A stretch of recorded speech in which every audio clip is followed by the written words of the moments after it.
an Unspoiled Network podcast.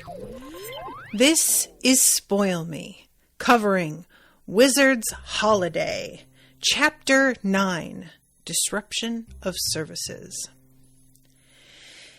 In this chapter, so remember how I had said that I was like, maybe we can just get a cool vacation and there doesn't have to be some huge disaster or crisis that we need to avert to save the world. Well, it was nice while it lasted, but it turns out that maybe the sun's going to explode. Yikes. Welcome to Spoil Me.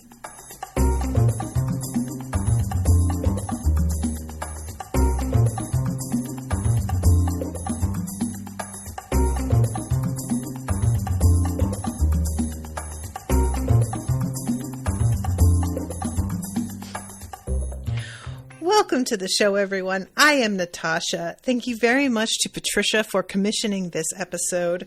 If you're out there, Patricia, how you doing? This section was, I keep waiting for the shoe to drop on Alaalu, and instead the shoe is dropping here on Earth, which I really wasn't ready for. I was certain that shit was going to go wrong on Alaalu first. And I don't know if it's going to turn out to be related to Alaalu, but I don't think so. You know, I'm not sure. I am just a little bit...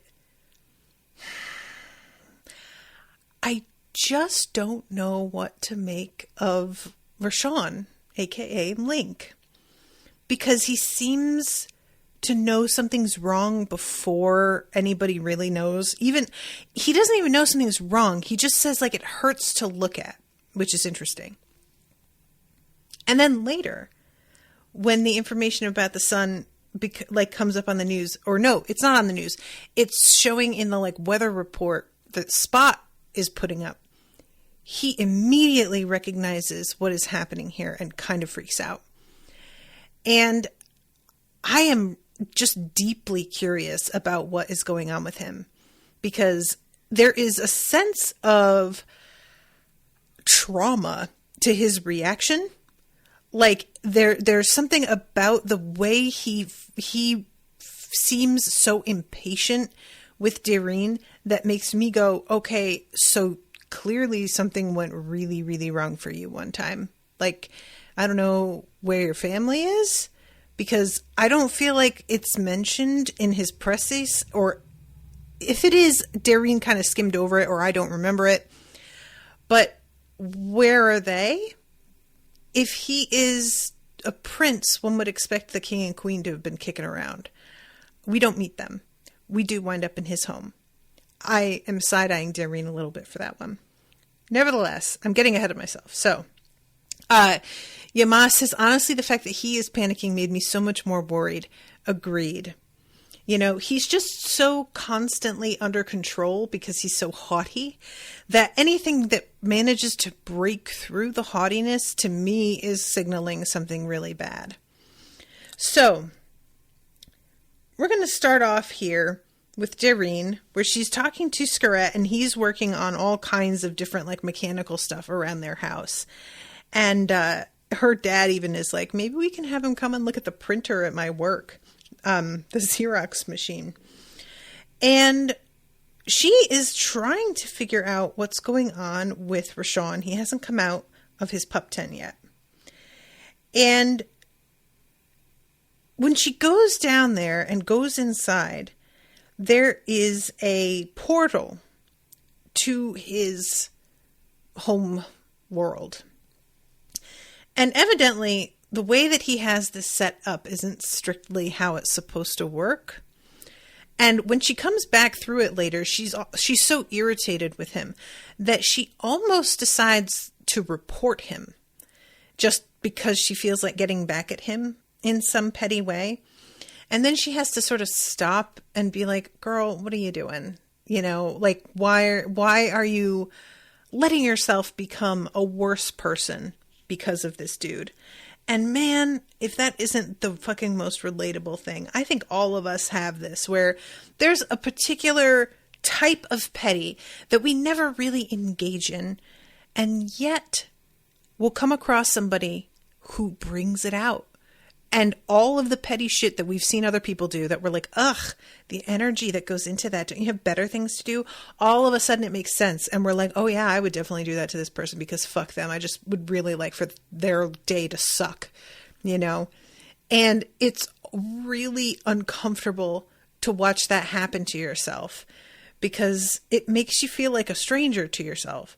And it can be, I think what especially Dareen is realizing is how little it actually takes to tempt you. You know, it isn't exactly the degree of animosity that somebody displays. It's how pointed it is at the exact weak spots or things that irritate us specifically.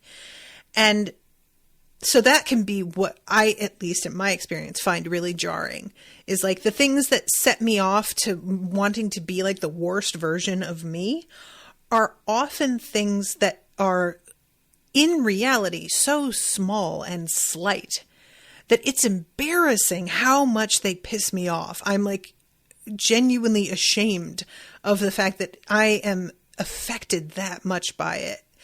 I feel like I should be bigger and better than that, and I'm just not, you know? Yama says, can you imagine Scarrett going around the country just fixing all our printers that never work? He would have a never-ending job. Also, the fact that he just eats matter, can we bring Scarrett to a dump? We have way too much garbage.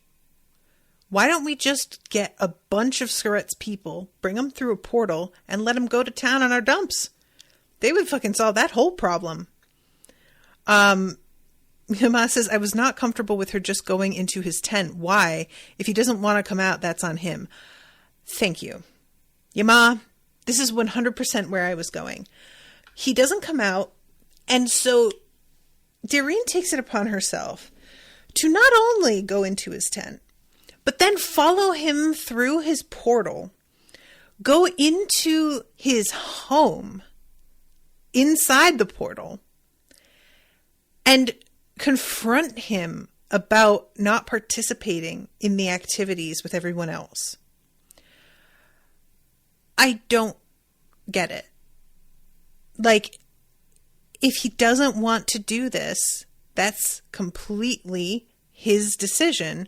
It's not like it reflects badly on her if he chooses not to try and like, I can understand her wanting to be a good host, but you are a good host by like respecting the privacy and boundaries of your guests. You don't just follow them through a portal. Like, the fact that he didn't consult with her before going, she makes an assumption because there's no like bed, I guess, set up in his tent, that he is going home to sleep at night and only coming back during the day. And I don't know where she's getting that. Like, you could have a bed that appears and disappears. Like, this is Magic Land. You could do whatever. So she makes a huge leap that I wasn't making at all. And she also like is really accusatory with him about shit that is just not her business. It's understandable, again, why she would be irritated at his like haughtiness and his hostility for no reason. But she went through, and what kills me is that he says to her, I wondered how long it would take for you to find me. So he fully expected her to come and track him down, which I find weird. I just can't imagine if Dareen decided that she was going to run home for something, and she's just, you know, hanging out with her sister and her dad, and she turns around and her host has followed her through the portal in her tent. I think Dareen would be pretty pissed. There's just no reason for her to do this. She's not worried for his safety or anything. There's no concern here. It's purely her being irritated at the fact that he isn't participating the way everybody else is. And frankly, you didn't want him around to begin with, Dareen. So maybe just take this as a win and be like, well, you knew what the agenda was for today, and when you were supposed to come out, you didn't, and we left without you. You know, I don't know, like, is that what she's worried about? That, like, if he comes back out after they've all left for their trip, that it will look bad for her, because I feel like he should just be able to be like, where'd they go? And then use his magic to follow them and meet them there. I didn't really understand her thought process on this. And the further that she goes in following him, the more and more annoyed with her I became. The fact that she went into his tent at all, I wasn't happy with. When she tested out the portal, I was like, why? What are you doing? Of course he went home. What do you think he's doing? And then she goes through the portal and I'm like, bitch, why? And then she turns around and sees the house and she's like, oh, well, I'm going in there. What? Why? Like, they don't know you. I am assuming that they aren't all, like, everybody who lives there, considering how huge the palace is that he lives in, I am assuming they aren't all given a presses on her so that they would recognize her on sight. So it could have easily gone a bad way for her if they had decided to be confrontational. She's like completely invaded what I am guessing is supposed to be like a secure area. Just overall, the way she decided to handle this was weird to me. And I guess like what I am assuming is kind of supposed to be going on here is that it's not even like really about him so much as she's irritated at the fact that he would try and like just have there be a special case where he's doing something different. I think it's supposed to be that her behavior here in following him isn't actually how it was supposed to go, but that she has such a particular issue and personality conflict with him specifically that it has led her to pursuing him in a way that she may not have done with anybody else, just because she's like, well, who the fuck do you think you are? You know? But I wish that was more explicitly said. I wish there were more moments of her stopping and being like, I really shouldn't do this. And then just being motivated because of her irritation. It doesn't feel like that. It just feels like this is a matter of course that she would go and track him down this way. And I thought that was like, it just didn't feel like there was any reason for her to be as concerned about whether he participates as she seems to be. Yamada says, the only thing I could think of was if she was afraid to leave him behind and not watch him while on Earth, maybe he could fuck something, but still, no, leave him. Yeah, I mean, even if that is the concern, you could maybe call Kit's sister and have Carmela hang out and like if he ever comes out and wakes up and have her like relay the message. You know, I know that it's not great, but like it just doesn't, it feels like there were other options. And yeah, he is in a place that's like, at one point when she looks around at how covered in gold and jewels everything is, it's like, here it is. I'm going to try and find it. She found herself in a high-ceilinged elliptical space that was nearly the size of the auditorium at her school. This, too, was filled with massive and ornate furniture, rich carpeting scattered across the gold stone floor, figured hangings on the walls. Can I tell you guys what? All I could think of with this, I've been playing too much Animal Crossing, and I just kept thinking of the kinds of furniture that you make when you're using, like, the fallen stars. Because everything from that collection is, like, solid gold and white and, like, just too much. It's very Liberace-esque. So that was what I kept picturing here. There he was in more of his trademark glittering robes. Oh no, here it is. The golden gems were everywhere, inlaid or appliqued or just stuck onto things with wild abandon. I love that imagery of there just being somebody with like a bucket of rubies, and they try and do a bunch of really intricate designs, and they're going around being very precious with everything. And then they're finally done, and it seems like they should be finished, and they look and they've got like a quarter bucket of rubies left, and they don't know what to do with it, and they're just like, yeah, whatever, and they just pick up handfuls and stick it to stuff. It's like when you do like cookie and cake decorating or cupcake decorating, and you have all of your little things that you like intended, and then you have a ton of leftover decorations, and so the last few things you make are just this weird pile of like sprinkles and toppers and crap, you know? So yeah, this is when he laughs and she turns around and says, I wondered how long it would take you to sneak in here. I admit you kept me waiting longer than I thought I'd have to. So to top off the fact that like she's doing something really weird and overstepping, the fact that he like expected her to do this is even worse. And for me, just adds insult to injury. Like, he pushes her buttons in such a specific way anyway. And for him to be like, oh, and I kind of knew that you would do this, like, borderline shady thing. It's just, he just really knows how to fucking get to her. That's another thing. You're not supposed to retro-engineer the wizardries they gave us either. That restriction is only on the custom world gates, not the pup tents. He smiled slightly. And he calls the powers that be the Aethers. This is a thing that I keep finding fascinating, is how much Diane Duane emphasizes different cultures by having them have totally different means of talking about the same beings.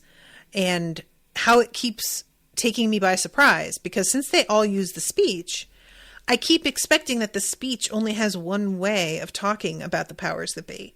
And then, you know, every time we talk to somebody new, they have a different way of talking about it. But I just keep being surprised by it every time. Doreen stared at Rashawn, remembering how obvious and casual this rationale had sounded when she was considering it, and wondering why it now sounded so outrageous and annoying. I can tell you why, but you know why. And then he even says, why are you stuck on every little rule all of a sudden? You've broken a fair number of them in your time. I've seen your presses. Something of an early star, weren't you? But suffering a bit of a decline at the moment. That tough time when you have to redefine yourself as something less than you dreamed. And she asks straight up, why are you such a pain in the ass? And he says, probably for the same kinds of reasons that you are, which is not something we ever want to hear, is it? I wish, though, because she follows this up immediately with, why did you even bother applying for this excursus if you didn't want to be with other, and they get interrupted by his guards coming in? And she doesn't ask that question again. That killed me, you guys. I really, really, really wanted her to like go back to that once all of these people left. Because for me, that's the actual heart of the matter. That's the actual question, is you clearly don't want to be here. You don't want to be doing this. So what are you here for? I don't get it. Was he ordered to do this? Is this like some sort of requirement for him from his people for some reason? Or like, you know, I just really wish that was brought up again. But because his guards all come in at the same time here and interrupt them, it just completely turns into like a non-issue. And I was just so frustrated by that. And let's see, Doreen, her wizardly senses detected a number of energy signatures hidden about those servants' persons that had nothing to do with spears. Pulse weapons, she thought, and a few other niceties.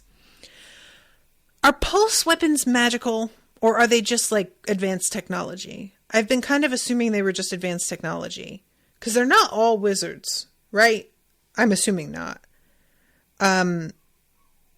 And he waves them away and says, she's no possible danger to me. And she really takes that like as an insult. She takes exceptions to that. She had to smile grimly, although she was trying to contain her annoyance. Never mind. People a lot more important in the big scheme of things have thought otherwise. Y'all, I've talked about this before, but I have a real pride problem. And the whole thing with I don't have anything to prove to you is the sort of mindset that I wish I could embody more. But I want people who underestimate me to know that they're wrong. So this sort of comment where somebody just really thinks that like, oh, I don't have anything to worry about, it would definitely be a little bit of a provocation. And I admire the fact that she's like, I know that I could be a threat. I know that other beings that are more powerful found me to be threatening. And that is satisfying for me. And that's all I need. And I wish that I was like that. But, you know, especially when somebody is just as smug about it. I say that as somebody who's frequently smug. The room emptied and the doors closed. Rashawn dusted his hands off as if he'd actually done something and sat back down on his throne, stretching his legs out lazily. So what's on your little agenda today?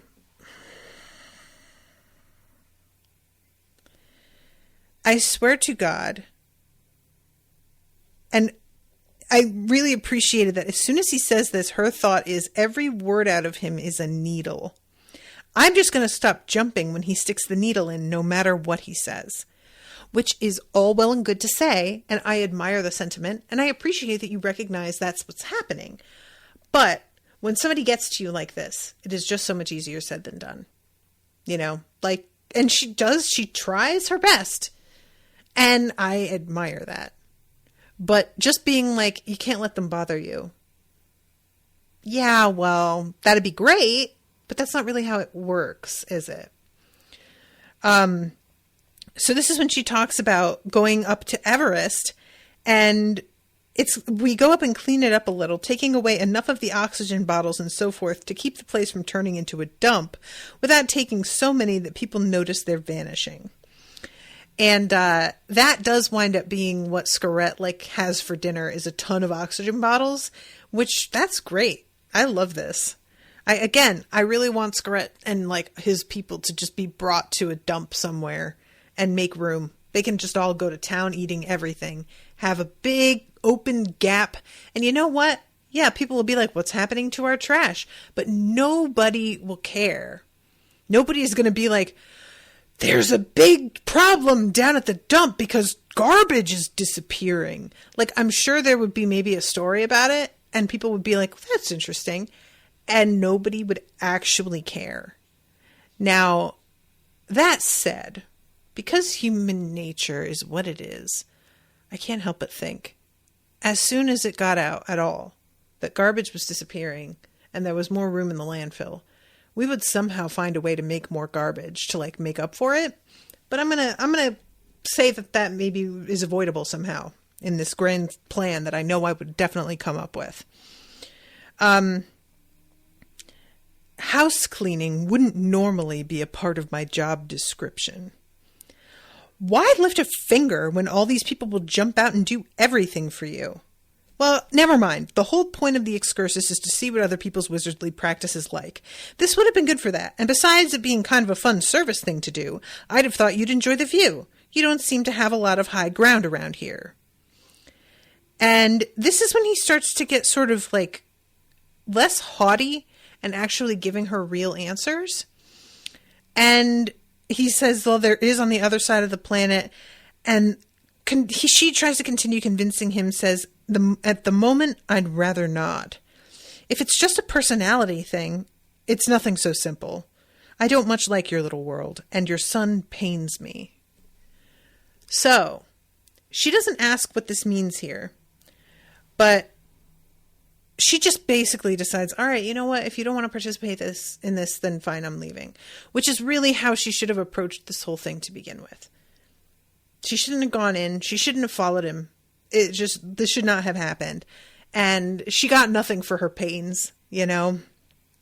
And this is when she goes through and says, she turned and looked at the extra access Rashawn had added. Somebody could get him in trouble for that. She stood there absently biting her lower lip for a few moments, considering possibilities. Then she grimaced at her own ill temper. This guy is really messing me up and I hate it. Never mind. Girl, yes. You know, I just... I've been there. I've been there. We've all been there. So she comes out and tells them all that, like, he's not going to come with us this morning. And her dad, this is when he starts talking about the problems that he's having with his cell phone. And she says, I think I heard something on the news this morning. And she asks Spot to get her a weather report. There you are, she said, pointing to the blue version where one particular detail was clearest. That happened last night. It's a CME, a coronal mass ejection. Think of it as a solar zit that just popped. Honey, do you think you could possibly have put it more indelicately? Gives you the right impression of what's happening, though. Every now and then, the sun shoots out a big splat of plasma into space. I hate this, Darine. Truly. No one really knows why, but if the splats aim towards Earth, when the front of the plasma wave gets here, there's all kinds of trouble with the satellites because of the ionized radiation. Radio gets messed up for a day or so, phone connections get screwed up until the wave front passes. It's no big deal. These guys make sure everybody gets enough warning to turn their satellite sensors away from the wave before it hits. Probably the phones will come back up later today or tomorrow. So I'm not saying that what she's saying isn't true, but what I want clarity on is how frequent a problem this actually is in the real world. Because I'm sure that this does come up, but I have never had an outage on my phone and found out later that it was due to like a solar flare. And I'm wondering if anybody listening has had this happen, because it's wild to me. Like I said, I'm sure that that's a real thing. But for me, it just, I don't feel like I've ever run across it or heard anybody else talk about it either. So I found that to be like really interesting. And obviously, this book is meant to be set far back enough in time that our technology wasn't like as advanced as it is now, but that we are by no means like immune to those sorts of issues at this point either. So I don't know if it's just more that it used to happen like further back and I didn't run across it then, or if it's not as much of a problem today as it used to be, or what. But anyway, so this is when she talks about where they're going to Scarrett, and then we jump over or to Mount Everest with Scarrett, and what is the other guy's name? Philip, right? Something like that. You know, the tree guy. All right, we're jumping over to Nita. So I was just wondering about this as we start her section, and I was really glad that this gets addressed. It turns out that a day on this planet is 30 hours long. So they spend a lot more time sleeping, and for some reason, it has come a lot easier to Kit to begin sleeping for 16 hours straight. Nita isn't managing to do that. She feels the equivalent of jet lag, and she's trying to like not let it bother her, because nobody else seems to be bothered by the fact that she's awake in the middle of the night prowling around. But I do wonder why it is that Kit is adjusting so quickly and she isn't. I have to think that it's because of whatever her role is that she's playing here, because clearly she's being given a mission that he isn't, based on the dreams that she's been having. Entropy might have its way with the bodies of the people who lived there, but not with their spirits. Those lingered on, and Kit saw from the manual that this choice had in fact not taken place as quickly as it had seemed at first glance. The wizards making this choice had understood that without entropy there was no passage of time, no way to live or be. They'd seen that any bargain they might have struck with the lone power in an attempt to eliminate entropy completely would have been a cheat. Naturally, the power that had invented entropy had some control over it. The exemption it had been offering would have been real enough, a kind of eternal life. But Kit knew enough about the Lone Power's intentions to understand that whatever advantage over death they may purchase by accepting the bargain it offered them, they'd eventually have paid for in some other coin, and dearly. And he's like, that's fair, and good for them, but they still have a pretty sweet fucking deal, because they know what happens after they die. There's no uncertainty. There's no, misty great beyond that they have no frame of reference for. He looked down at the manual. As for the lone one, now the relegate and defeated, and the relegate is capitalized. I didn't understand this. Is he saying that's what it's called here now? That instead of the lone one, they call it the relegate? Or is the relegate a separate person? And he's saying the lone one was defeated and then the relegate was defeated. I didn't really get what this meant. Because I don't know what relegate even means, actually. I wonder if that's a definition that I can look up. Relegate, verb, consign or dismiss to an inferior rank or position. So it being capitalized, is that what they call the Lone Power now? Sorry, there's a bunch of people in the chat and I'm just seeing it here. Yamas says, I think nowadays solar flares are managed really well and don't affect us. Okay. Mordecai says, relegate is her, what she's called now. Oh, got you. Okay. I keep forgetting too that the Lone Power was a woman on this world. So, they gave her a name which was Assembly, the daughter of light. And she did them no more harm, nor can do again. She went into the place prepared for her, the relicate's naos. And there she dwells still in peace. There goes another word I don't know. Naos, Naos. An ancient Greek temple. A little temple or shrine. The inner chamber of a temple which houses a cult figure. Interesting. And there she dwells still in peace, and all things are at peace, and the world goes its way, and its wind speaks the one's name, and all things are well forever. The lone one defeated, he thought. This is weird, but I'm not sure I like the sound of that. It wasn't that such defeats were impossible. They weren't. But they were difficult to maintain and to defend. Death might be thrown out of a scenario, but it had ways of sneaking back in if you weren't very, very careful. So I have to think that something with this is part of why there's only one wizard on the entire planet. Were there more wizards at one time than there are now? Has it been whittled down over the years or what?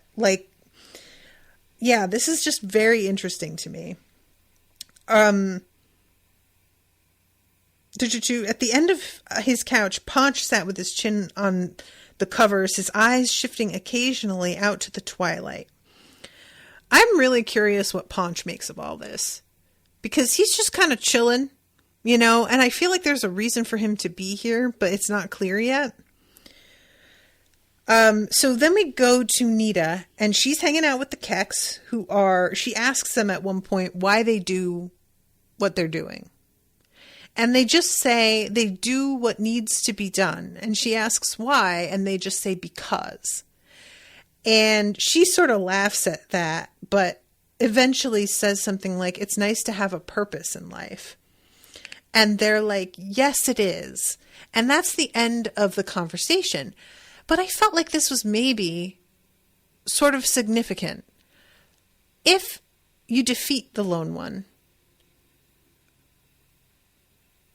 and there's no fight against its power anymore, does that mean that you don't have meaning to your life? That, we do what has to be done. It's nice to have a purpose.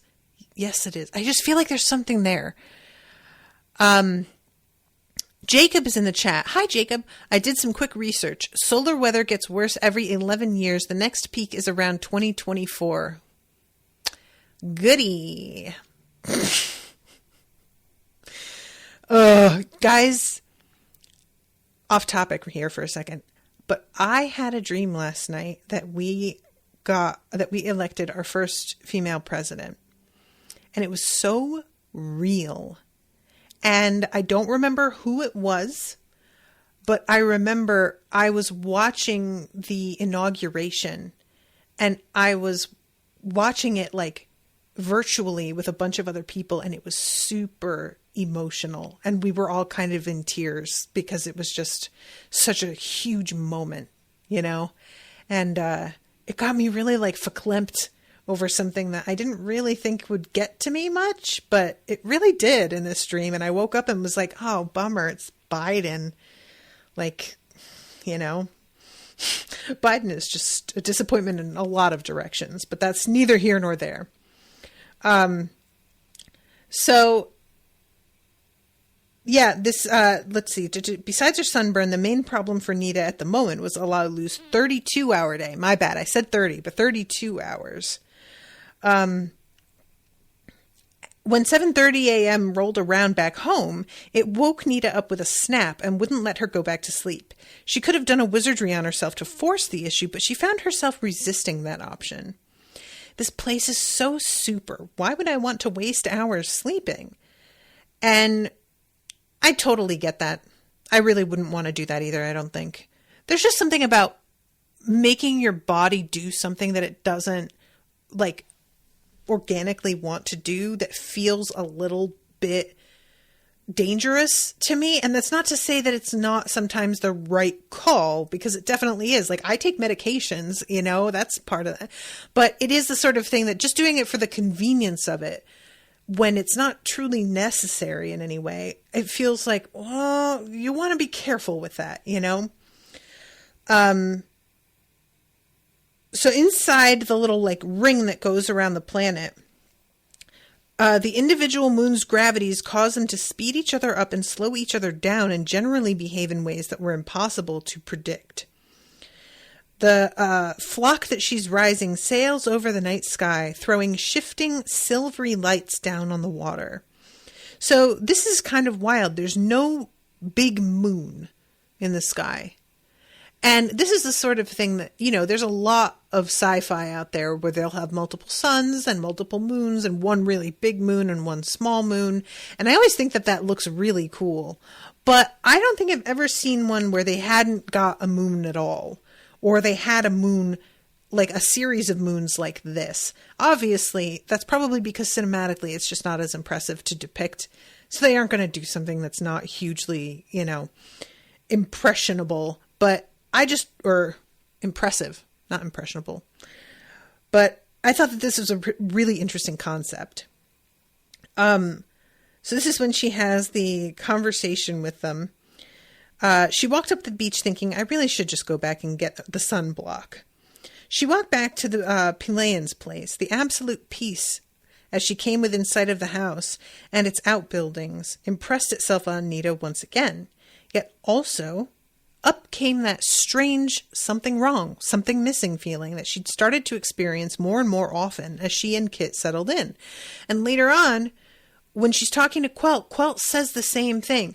I keep feeling like there's something that I'm missing. Like I should know, I should notice. I stop and look around and try and notice, and nothing's coming to me, and I really don't know what to do with this at all.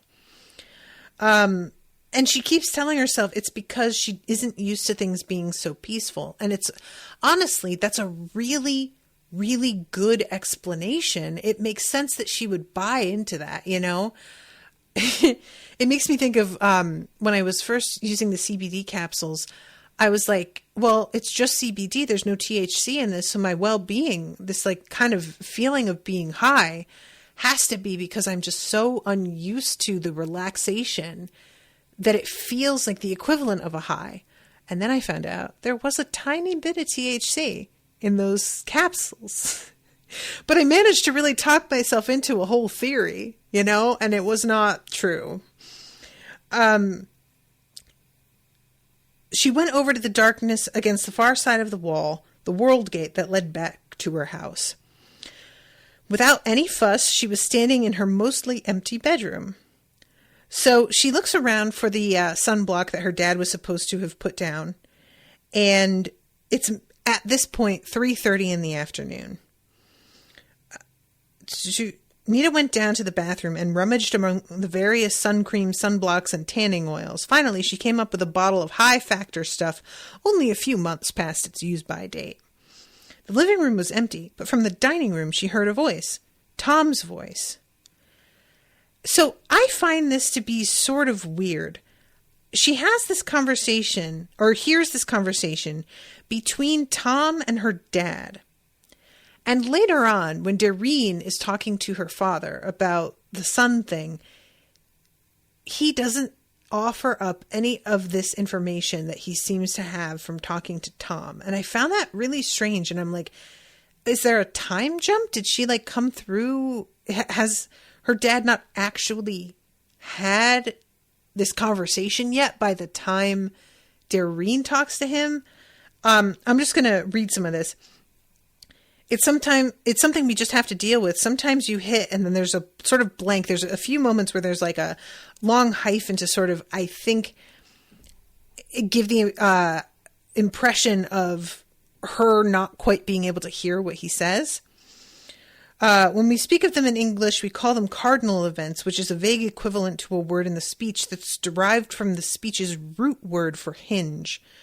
There are moments in the lives of people, of nations, of cultures, of worlds on which everything to come afterward hangs or turns like the hinge of a door. If intervention comes at one moment, the door swings one way. If it goes another way. There are some changes that simply have so much impetus behind them, driven by the force of earlier events, that there's no stopping them no matter what you do. As a result, a life changes or ends, or 1,000 lives do, or 3,000, and whole avalanches of change come tumbling down through the opening left by the way that door swung. All a wizard can do in the face of one of these avalanches is pick a spot to intervene in the consequences and try to clean up afterward. No matter what we do, entropy is still running.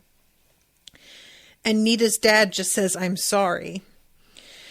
Not half as sorry as we were that we couldn't stop it. But day by day in the aftermath, we do what we can and try to be ready for the next hinge and recognize that when it comes, it's all we can do. Even our species' worst cruelties, the powers that be will find a way through even our species' worst cruelties to something better if we don't just give up. "The way you look," her dad said, "you haven't been getting a lot of rest lately." "No," Tom said. For a moment or so, there was silence. "There's trouble coming." And her dad says, "Worse than the last decade or so," and he says, "Unless we can stop it, much, much worse. But we've got a head start. We have better than a chance. We can't do anything now, but we'll see how it goes." "Let me know if I can help," her dad said. "This is help," Tom said after a moment, "and I appreciate it." What is going on here that Doreen's conversation, it does not come up? So she goes over to try and see Doreen, and she's not in her room. And Spot just tells her that she's out and tells her, she leaves a message. Tell her I'll talk about it tomorrow. The world gate came alive enough to display a faint shadow of itself, and she stepped through it again. So when she goes back through, she goes to bed for a little while. And when she wakes up, at dawn, Nita woke up from a completely irrational dream of ice and icebergs and snow. What's going on? I really want to know what the fuck these dreams are, man. I have to assume that they're pretty much literally true, but I don't have any evidence for this yet. Nita found her bathing suit and pulled it on. Apparently most people around here skinny dip, but she's just like, I'm not quite with that. Sorry. And I'm like, I feel you, girl. That's one of those kinds of things that I feel like I bet it's great, but I don't know if I could get past my own self consciousness for it to be great, you know? So anyway, the memory of the cold came back to her. She sat down on the couch for a moment, grasping at the memory, before she should be awake too long and it should fade. There had been a lot of ice. She had seen her share of cold planets. What she'd seen in her dream had been water ice. Her memory came up with a pattern suddenly, parallel lines and striations that ran curving down like a river between jagged stone walls, all slicked with newer, clearer ice. But the oldest stuff, colder, deeper, discolored with the powdery, dark scrapings of ancient stone, ran like a fissured 12-lane highway through the pass between old mountains rearing up on either side. Nita shivered, then laughed to herself. Typical body reaction: get burned, dream of cold. And yet, when she thought, another image surfaced. The ice spreading from the glacier, spreading up the mountain walls as more snow fell, as the cold grew. An ice age, Nita thought. The heart of the world is frozen, something had said to her. The voice was slow and cold, as if buried in snow itself, and it was not entirely sorry about the ice. Nope, don't like that. Is this her world? Is this Alaalu? Like, and would this be related to the solar flare, or is this like a totally separate thing? I keep thinking that whatever's going on with Earth, Sun, and whatever's going on Alaalu have to be linked somehow. But that's not necessarily true. I just feel like narratively that would be a really smooth way for it to tie together. So, yeah, this is when she goes down to the beach and she's talking to Quelt. And Quelt is like, do you ever have times when you think there's something important you should know that you don't know? In the last 100 years or so, I'll be in the middle of something, fixing the weather or something like that. And she gets interrupted here by Nita laughing at her casual mention of in the last 100 years or so. And they talk about how short life seems. And this felt very much like Nita is very young. You know, I can't tell if this is meant to be really, truly Nita's view on this, or if this is the author's viewpoint sort of coming through. But if it is the author's viewpoint sort of coming through, I wish that I had more of this mindset. She says, doesn't it seem short for your people? Not really, she said. If you get the whole thing, or close to it, 70, 80 years, a human lifespan's getting longer these days. We're better at curing sick people than we used to be, eat better, all that kind of thing. But for Earth, around 80 or 90, a lot of people start getting tired. Their bodies don't work terribly well. Things start breaking down. Sometimes their memory starts going. It seems so soon. I don't know, Nita said. And she says, it's as if a time comes when even if your body does stay pretty healthy, the rest of you is ready for something else. My Nana, she got that way when I was small. I didn't know what was the matter. She wasn't sick. She could get around, but she slept most of the time, and when she wasn't sleeping, she just sat in a chair and watched television. Everyone was trying to get her up and get her more active. I tried getting her to play ball with me, and she said, Juanita, dear, I'm 93, and I'm tired of running around and doing things. The time's come for me to just sit here and see what it's like to be 93. It's part of getting ready for what comes after. And this is one of those, like, ideally, maybe, you know, if this were how we could all live, it wouldn't feel so short. But your body starts to break down long before you're ready for it. You know, she's talking about your mind starts to go when you're 70 or something. But it starts a lot sooner than that for some people. I'm 37 and I'm already developing arthritis in one of my hands. And I know a lot of people who started to see signs of aging sooner than me. So her sort of flippant, like, well, you know, we get long enough if we get the whole thing. I'm like, I mean, we have time, but the quality of that time is not necessarily any good, you know, especially considering the way our fucking healthcare system is. Like, that's a whole other issue. So to me, the way that she discussed this felt very childish. It just felt really young. And I remember thinking this way. I remember thinking that when you begin to get older, you would be ready for it. That as you transitioned into like a new segment of your life, you would be conscious that that was what was happening. You would know that your body was changing, and you would be ready for the changes to happen because you were done with the previous segment of your life. And now I realize, like, you don't know that that segment is over until several years have passed. And then you look back and realize, oh, that's over now, I guess. Huh. It's not a conscious thing. You're not, I think that why I thought in that sort of organized structural way is because when you're little, there's a very stead setup. You go to kindergarten, then you go to elementary school, then you go to middle school, then you go to high school, then you go to college, then you get a job, then you have a house, then you maybe get married or have kids. And it all felt extremely, here are the goals of what's next. And so thinking of it in that very linear sort of way made me think that how could it sneak up on you? You know when you're transitioning to a whole new phase of your life. And I didn't realize, like, no, if you decide not to like go to college, or you don't finish college, if you decide that you don't want to have children, if you decide that you don't, you know, want to pursue a job, like all of these various things that I kind of thought of as inevitable milestones are completely optional. And even if you try to opt in, aren't necessarily going to happen. And therefore, you don't have a lot of these structured milestones in your life after you leave formal education, really.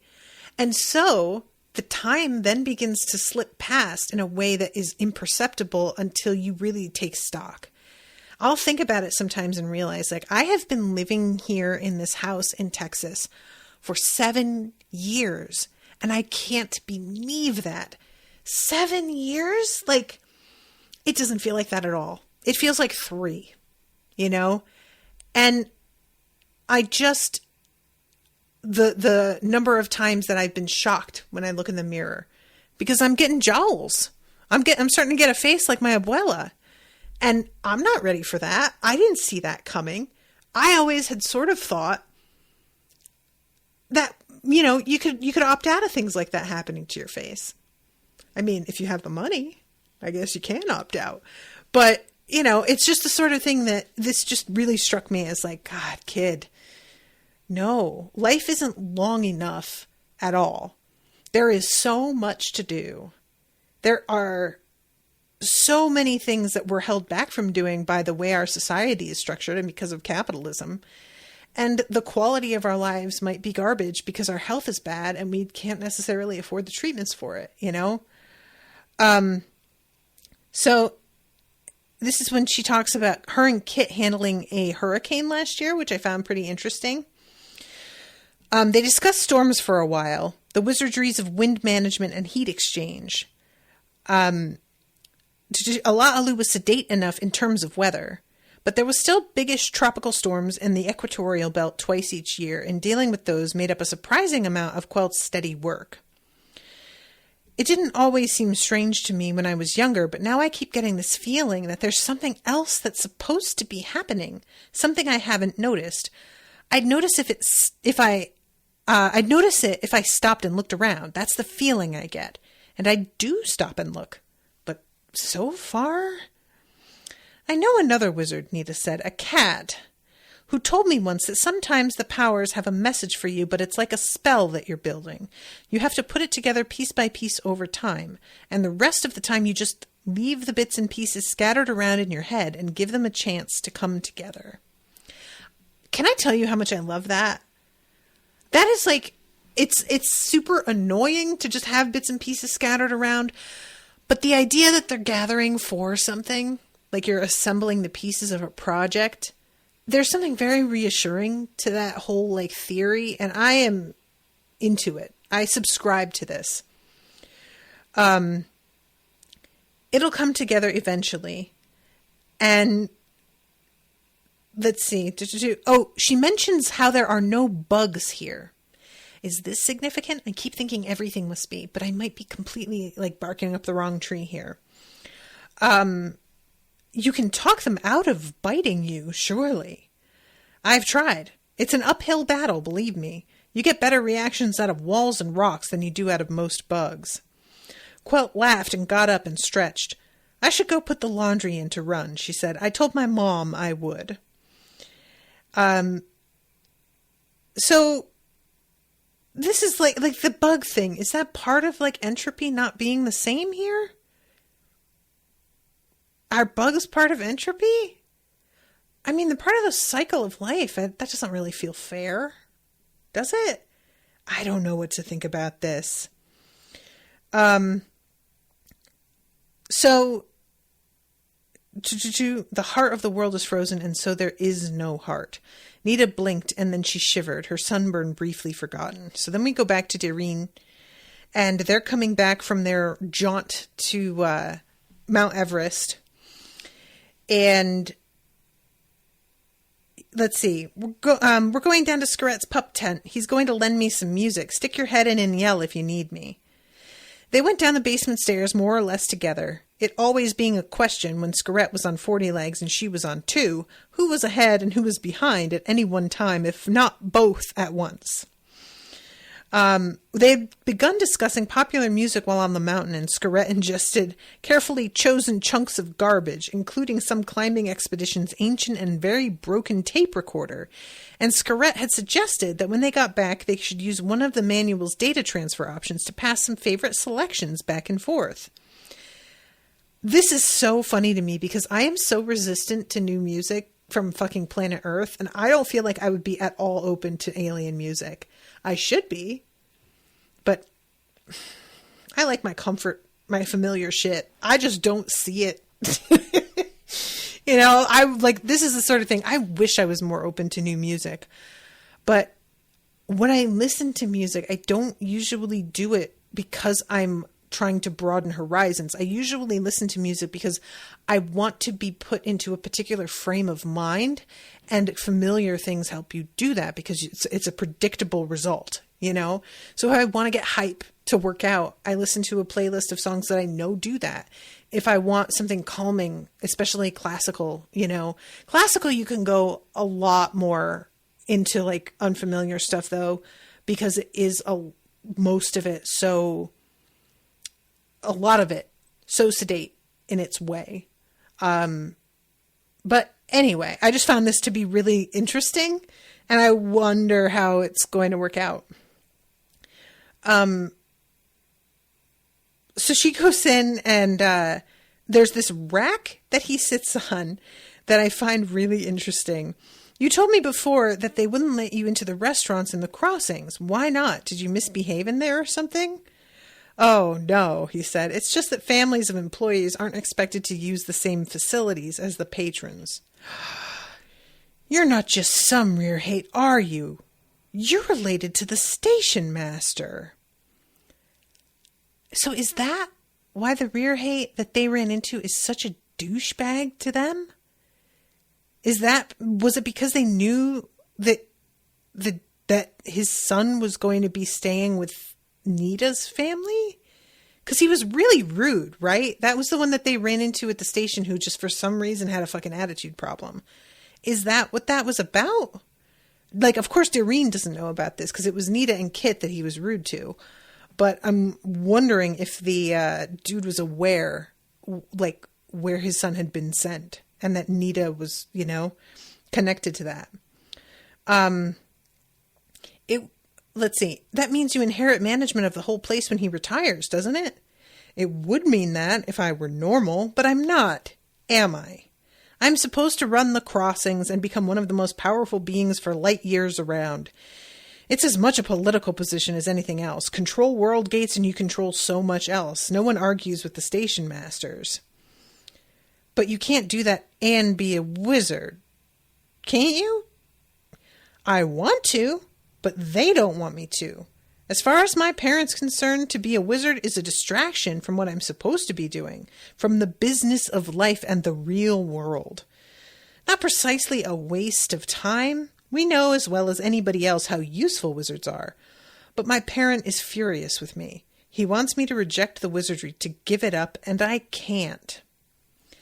And this was really fascinating to me because we haven't run into anybody whose family disapproved of them being a wizard in this sort of way. With Kit, his family, they thought maybe he was a witch. Like there was like a particular kind of bigotry involved that's not present here. And it was much more sort of based in superstition and ignorance about what it was all about. And I find this to be compelling that like they know what it's about in a general way, and they still don't want him to do it. And it does seem like the sort of thing that you would expect to run into a little bit more often, I guess, that there would be a pressure to follow the plan that we had in place for you instead of doing this completely other thing that feels disconnected from our regular lives. And she asks him at one point, like, well, what's the worst that can happen if you just don't do what they want you to do? And he says, my family could disown me. Darine swallowed. So what? You'll always be a wizard. You have a bigger family than just your family, and you'll always have a place to stay. You can sleep in my basement anytime. And the whole, like, so what? It's a very flip response. That's all I'm saying. I understand why she chose to go down and double down, but I didn't love that reply from her,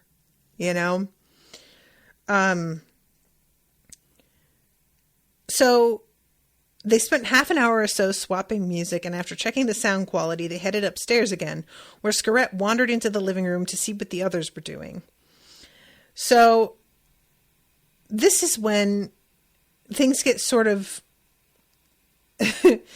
There's a moment of silliness before shit goes really left. The silliness is they're clearly like watching Tom and Jerry, and everybody's really enjoying themselves. And I really did enjoy Rashawn. Someone needs to tell me what mice are, and why did they bang the cats over the head with these hammers so often? Is it class warfare of some kind? You would think that, wouldn't you, Princey boy?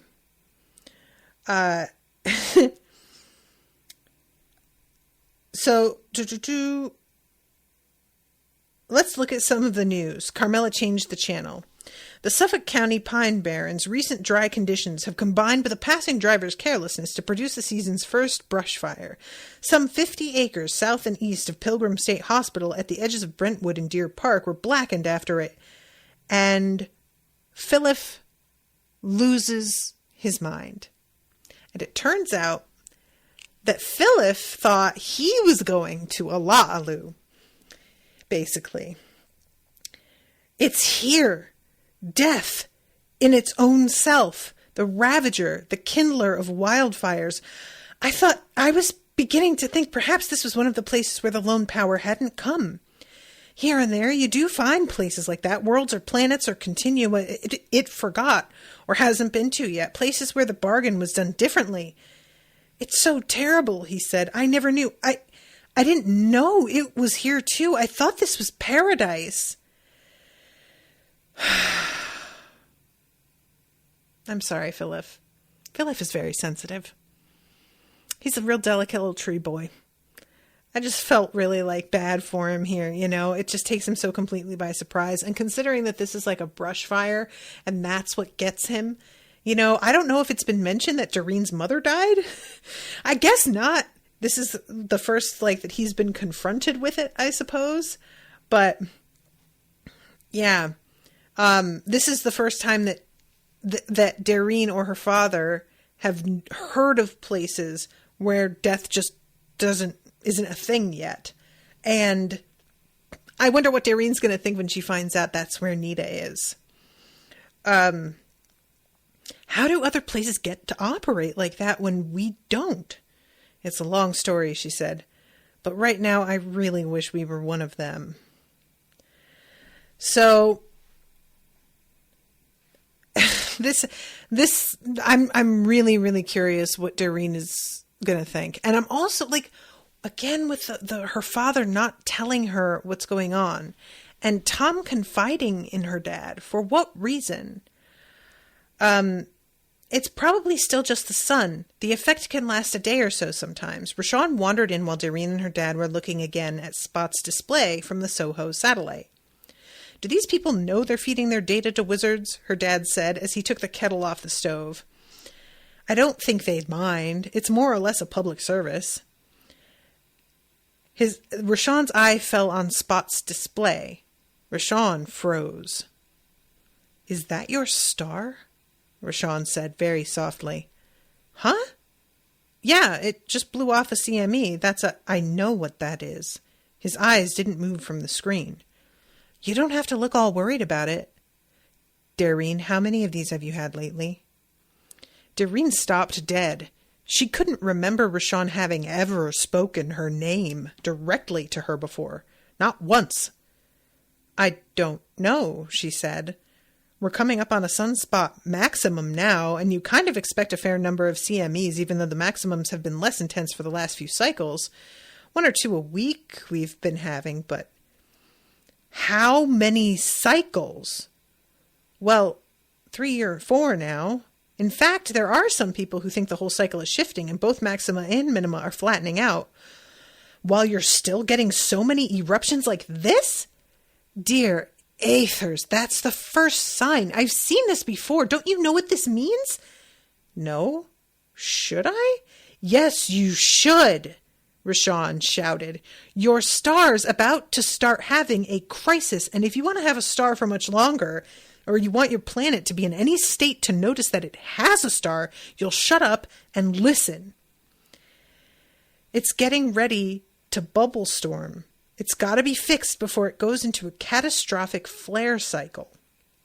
If somebody doesn't fix it right away, and this goes on for a minute, the two of them go back and forth with her insisting that this cyclical action is normal, him insisting that it absolutely is not, that she doesn't know what she's talking about, and then him insisting that they need to actually get in there and meddle with things, while she feels we have to get authorization to do that from some higher-ups.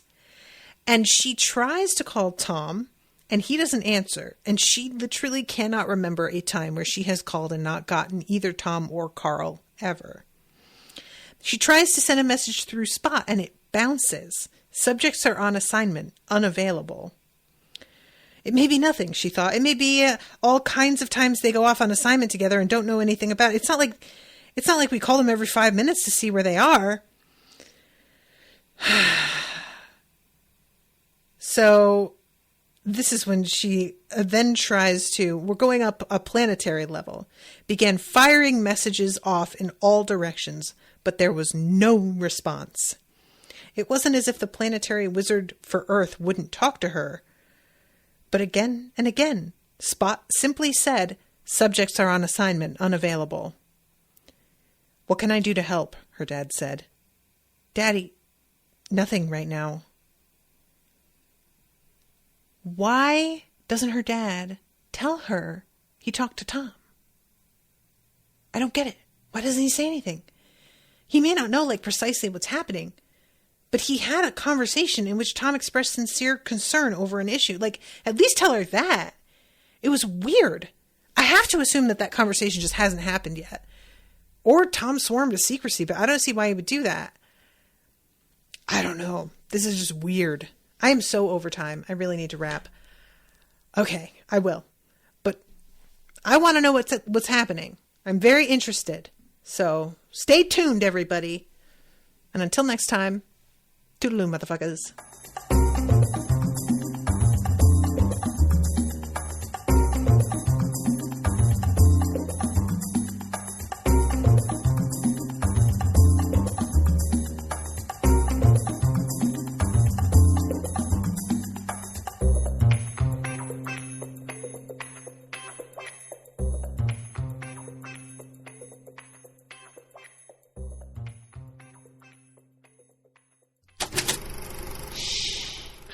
was an Unspoiled Network podcast.